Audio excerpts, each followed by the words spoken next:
For anyone who doesn't know what the cumbia beat is, could you just like tap it out or something? Yeah, it's just. Hold up. Where's that Seymour Duncan keychain? There we go. Oh, it's going down. Yeah, right. Let's go. There's this one too. It's the Seymour Duncan one. But yeah, just do that.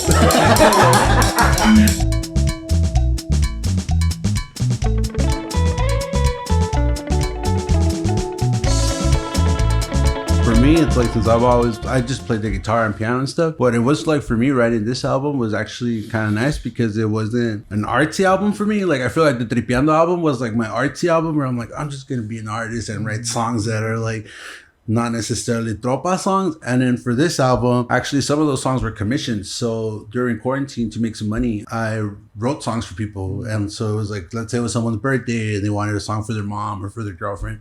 I would write a song. And so I would write songs that purposefully sounded like the tropa sound. Eventually I was like, hey Renee, let's turn these songs into actual tropa songs. And so this album for me is actually like the album that's more, if you were to say like, oh, what does Tropa Magica sound like? You put that album and it's like, oh, that's what they sound like. It sounds tropical, upbeat, happy, like guitar, drums. I don't know, it's kind of cool that it's our third album and it's like the one that's the most exemplary of what the tropa sound is. The rock and roll part was something that we gravitated towards as teenagers, you know, and like into college and whatnot. But then in college was when we started getting into cumbia, and it was because of the Ruta Chicha albums. I think without those we wouldn't have been able to come up with the sound that we're trying to create. Ruta Chicha, it's like these 60s Peruvian people who took cumbias from Colombia and they added electric guitar and organs, and so instead of using the accordion they added those, and it created this really cool, beautiful sound. And so when I heard that, I immersed myself in it.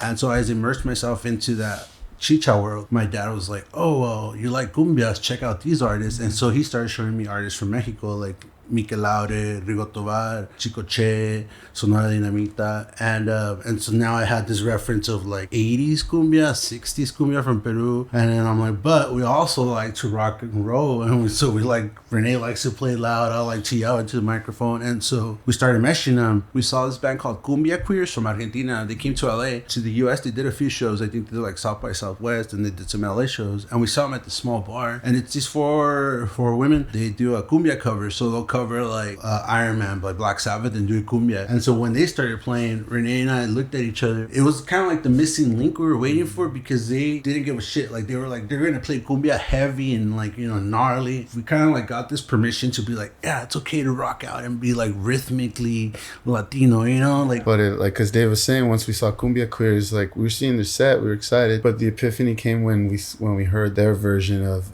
Iron Man by Black Sabbath. They call it Chica de Metal. That fucking blew us away. Like that's when we knew like you could combine the two. So we started doing like our Nirvana cumbia covers, the Dick Dale cumbia cover. Just because it was like anything that's in 4/4 you can turn into cumbia, you know. And then after we saw that, then we started hearing all these like covers that were like, as I say, cumbified. You know, like you can cumbify and almost any. Yeah, you can cumbify them all. The other thing too that like we sometimes forget to credit that like inspired us was Little Roy.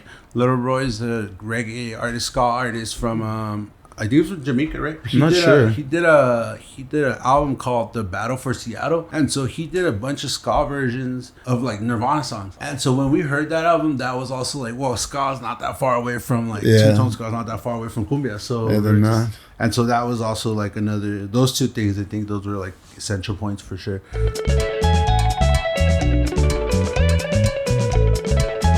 I moved out to New Mexico. I went out there looking for UFOs. I joined a UFO group, and dude, it was nuts. I ended up finding a little alien, a little Marisanita. I fell in love, and so I moved out to New Mexico. And I happened to move out intergalactical relationships. The week where quarantine happened, actually. I was like at the thrift store getting a couch, and then the governor announced like, hey, we're going into lockdown. So it's like, let's go. I'll take the couch, $10. And then we were quarantined. But during that time, Renee stayed in LA. I'm still in LA. He's still in LA. I'm like now repping LA, East L.A. I started working on songs over there. I was sending them to Renee, and we just started working on these songs like through emails, kind of like the postal service, right, you know? Yeah. Eventually we were like, like, all right, well, let's release it. And then a whole year went by, we didn't release it. The new one that's coming out was recorded in quarantine. I had no idea what I was doing recording, so like that presented a lot of like problems. I was experimenting with tone for the first time. I'm still kind of like, I don't know what that is, but I know what it makes it sound like. Yeah, it was cool. I really appreciated the opportunity, and it made me appreciate a lot more of like to actually listen to these instruments now, because prior to that, all I carried here was like the drums.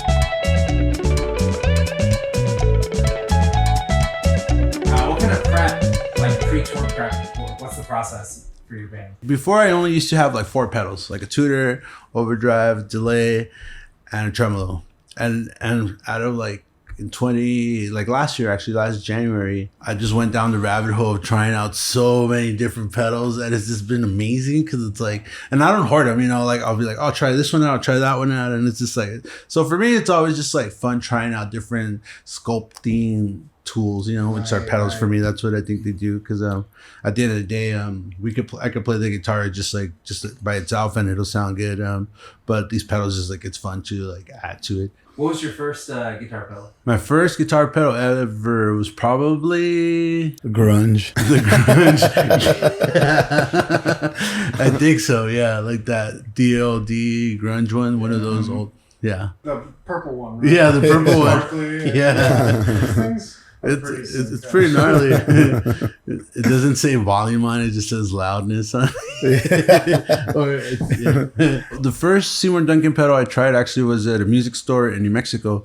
They had the 805 one there, and I tried it out, and I was just like, whoa, this thing's so cool. It just ripped. And then this guy out there, he's like, oh yeah, that one used to be mine. And I'm like, well, I'm taking it out. And so I took it from there, and then just trying them out, I feel like it's just like the Seymour Duncan pedal, especially like the Forza or the 805. It's cool that it has that 3-band EQ, because the Tube Screamer, it's like, it's a classic pedal. A lot of people use it, but then just having that extra like having an active EQ on it is pretty nice, because like usually most EQs on like pedals, like you either take off, you don't really add to it, and so the fact that you can add a little bit of like bass, add a bit of high, it's pretty nice.